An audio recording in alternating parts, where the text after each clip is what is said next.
Early in my HR career, I had the privilege of working for SAS Institute, a global predictive analytics software company. They were also voted #1 best place to work in the US 2 years running. So being a part of the HR team meant I was exposed to best practice, strategies, programs around leadership and also around employee experience. One of the biggest things that we used at SAS was a tool called the Predictive Index. And what that did is it helped us use predictive analytics around people, and we then could work with the managers to help them understand their people in a lot more depth. We also used the tool for people to get really self-aware about their own needs, drivers, and behaviours. And we could use that information to coach them, whether it was around a promotion, a job opportunity, or even around a conflict they were having in the workplace. So as a HR manager, I was using it every day. I was using it in every interaction almost that I was having with staff. And it was a great tool to have in front of you to sort of walk through with a manager why a situation was turning out a certain way based on people, their behaviours and their reactions. Now, like all people, I moved on to another organisation. And when I started there, I found myself a little bit lost because really I had relied on this tool so much that I used it to help me really explain things to managers and use some data to really use that as the focal point for the conversation, rather than saying this is my gut instinct or this is my impression of the situation. So when I started my own employee experience consultancy, the key for me is really about creating an incredible employee experience for employees across organisations and all of my clients. Now, for us to do that, we need to understand our workforce in a lot of depth. And that's why I've now used the Predictive Index in all of my clients. And that's really the backbone to really how we understand people, and we can help lift productivity, engagement, manager competency. It can really help impact every part of the employee life cycle. What I want to talk to you today is a little bit about workforce strategy. So I'm hoping that if you're on a senior executive team, you've got a strategic plan for your organisation. It's going to talk about your market segments, going to talk about the customers, going to talk about operational plans, finances. Now, a big component of that is going to be your people strategy. Now, your people strategy is a lot more complex to put together because it's about people. Now, you're probably putting programs in place, doing your very best around best practice. But what I want to share with you is some insights about workforce strategy, looking at people and looking at data to make decisions around what you're going to do with your people strategy. So let's have a look at something together.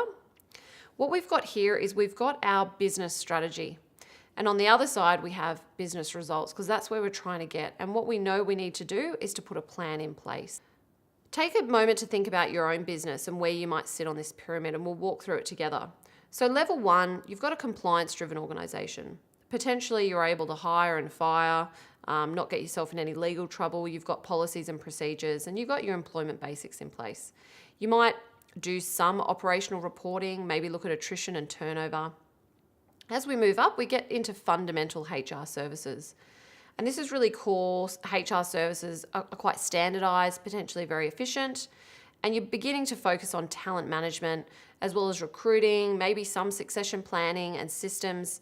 Systems and softwares will be quite siloed and they're not really integrated or talking to each other. The data might be being used, but it's more looking backwards versus looking at the future.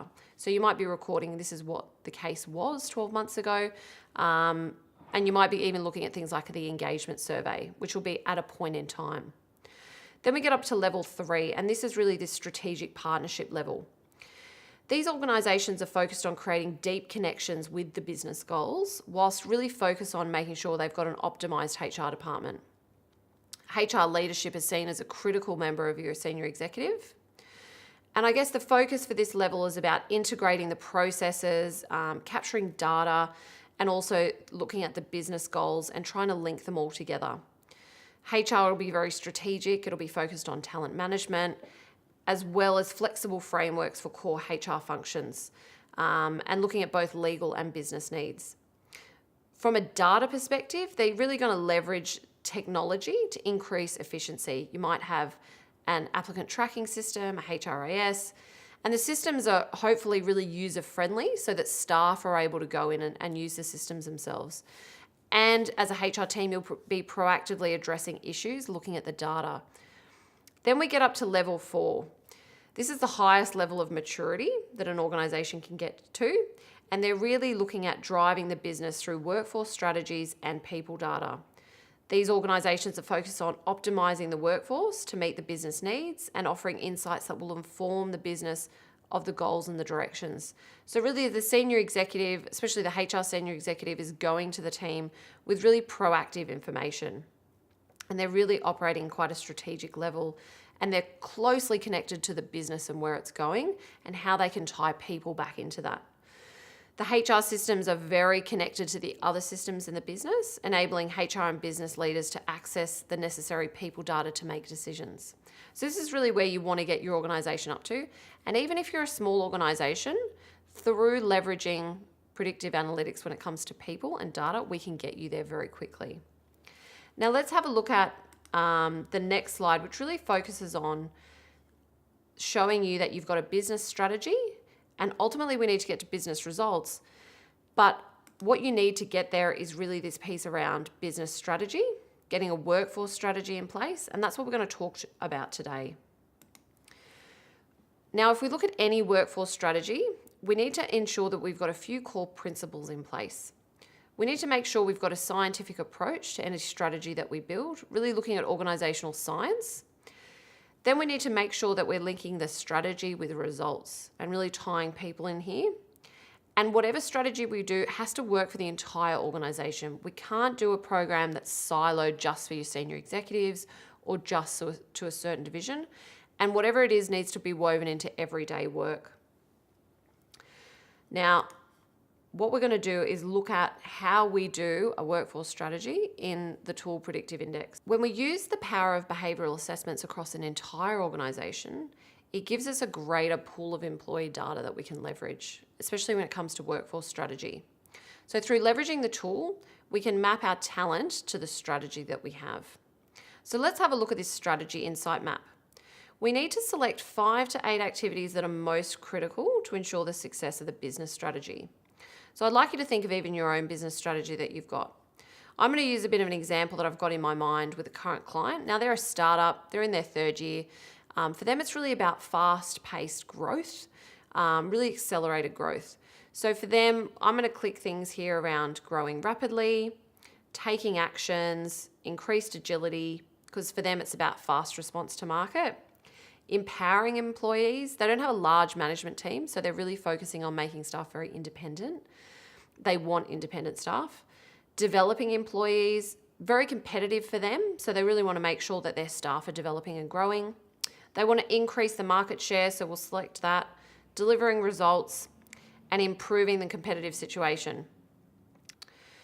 You can see that they sit mostly in innovation and agility, the results and discipline, and then teamwork. So they've got nothing in process and precision, which probably doesn't surprise you, especially startups. They're not in that stage around process.